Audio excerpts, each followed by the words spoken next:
Good morning, guys. How are you? Hope you had a good night. I'm well, thank you.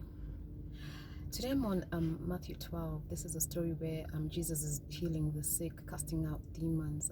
The mute are speaking, the deaf are hearing, and the crowd is really amazed what Jesus is doing, and they ask, could this be the son of David?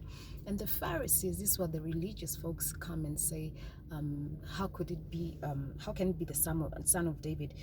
They ask, could this be the son of David? And the Pharisees who heard this, they don't like what is said, and they say it is by Beelzebul that Jesus does all these things. In other words, he's empowered by a spirit other than the Spirit of God. And the response of Jesus to this whole conversation and this whole speculation is my point of departure today. And Jesus said, every kingdom divided against itself is brought to desolation, and every city or house divided against itself cannot stand. That was Jesus' response to this whole speculation. Could this be the son of David? While the Pharisees are saying this cannot be the son of David, the powers he's using are the powers from another source. It can't be the Spirit of God. It can't be God who's working in him and through him to perform these mighty acts. And so Jesus says, a house divided against itself, a kingdom divided against itself, a city divided against itself cannot stand. In other words, he's talking about, and we know this so much because we've heard it, we read it. It's one of those wisdom sayings that Jesus keeps. If you go through the Gospels, there are wisdom sayings that Jesus drops as a response to certain situations or when he's teaching that uncover. It's not just him saying something, or it's not just him getting himself out of a situation. There is a wisdom beneath a statement he's saying. And structural engineers, if you're in the house or if you know a little bit of structural engineering, you do know this is professional language that Jesus is making use of. In fact, Jesus is making use of the whole concept of how to bring a structure together, how to cause a structure to stand to a point where it successfully stands.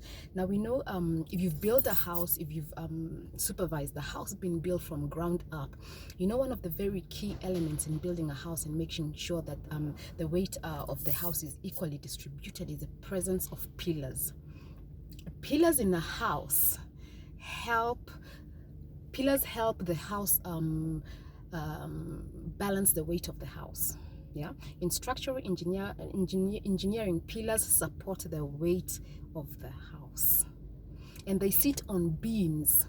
Pillars sit on beams, whereby there is the ceiling and it also supports the walls. That's a function of pillars in a house. Pillars are very important because without pillars, a house can hardly stand. You know, pillars bear the weight of a structure. They bear the weight of a house.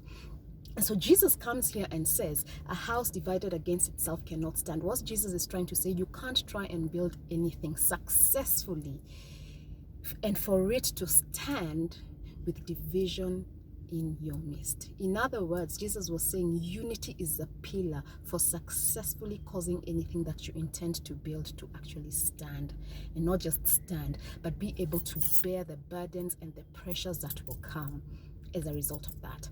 Now it could be building a business, building your family, it could be building a marriage, it could be building a career. The principle behind whatever it is that you're trying to build, it can only successfully stand if you can identify what are the pillars, what are the things that are going to be the pillars that will cause your structure or whatever it is that you're trying to build to stand. And Jesus says here, for a kingdom, for a city, for a house, it cannot stand if there is division. Unity is the thing that causes anything to stand. This is what Jesus is teaching. Unity is your pillar for anything to stand. And so the crowd there is busy wondering, what does this guy mean? What is he all about? You know. But the point I'm trying to bring out is that whatever you're trying to build, it could be, as I've said, it could be your career, it could be your family, it could be your marriage, it could be whatever, just anything. It could be a business you're trying to build. Whatever it is, a company that you're trying to build, whatever it is you're trying to build, you need to identify. You need to identify what are your pillars. And one of your pillars One of your pillars Jesus teach, according to the context that Jesus is teaching, one of the strong pillars to keep anything standing is unity. You can't be pulling in this direction, someone else is pulling in this direction, and cause whatever is that you're building to stand. It will fall apart and the roof will cave in. As I've taught you some principles of structural engineering, is that the pillars help to sustain the weight of the house, of which the beams and the walls, it rests on the beams and the walls and the ceiling. If the pillars come falling, the ceiling caves in. It's the same principle with whatever you're trying to build. If there's the absence of unity, your pillars have caved in and your ceiling, your pillars have collapsed and your ceiling has caved in. So you need to identify whatever it is you're trying to build.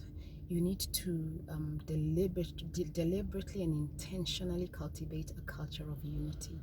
Unity will be your pillars to cause what it is you're trying to build to stand, without which you could have the right materials.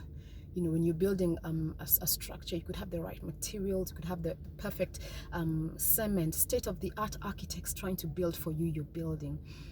But if the pillars are not in place, that structure, it doesn't matter how beautiful it is, that structure cannot take in the weight that it's required to take in, and it cannot take in the pressure and the burdens. When you're building a family, there's so many burdens that will come to that, family. What will be able to hold up your family together? Unity. You're building a business, there'll be pressures, economic pressures, political pressures that will come, and it will be felt at an economic level, a political level, and your business will feel it. You know, what are the pillars that you have set in place that will help your business to stand in the midst of political and economic upheavals? In your marriage, there'll be pressures that will come. What are the pillars that you have set in that will be able to help your marriage stand the weight of the pressures that will come? In your career, there'll be pressures. In your company, there'll be pressures. What are the pillars that you have put in place to be able to help whatever you're building to hold the weight and the pressures that will come? You need to identify that. And Jesus was teaching one core element, one core pillar that you need to inculcate in everything that you're trying to build is unity. If a people are not united, especially when you're dealing with people, if a people are not united towards a cause or whatever it is that they're trying to build, that equates to pillars coming down. There'll be no pillars, and what you're trying to build will not be able to withhold pressure. It will come down and the walls will cave in and your ceiling will just come tumbling down. It wasn't the materials that were bad. It wasn't the engineers that did not do their work. It wasn't the architects that didn't do their sketches well. It was the presence of a lack of pillars in what you were trying to build. You have unity in what you're trying to build. What are some of the things you're doing to cultivate a structure, a culture of unity in anything that you're trying to build? It's very important because unity is a pillar. It helps withhold pressure. Because whatever you're trying to build, it's going to feel the pressures because the pressures are going to come. Make sure you have as one of your core values a culture of unity within the people you work with, within the people you're raising, within the people who are under you. Make sure it's deliberate that unity is a core value. I love you, and God bless you, and God help you as you build what it is that He's put in your heart to build, in Jesus' name.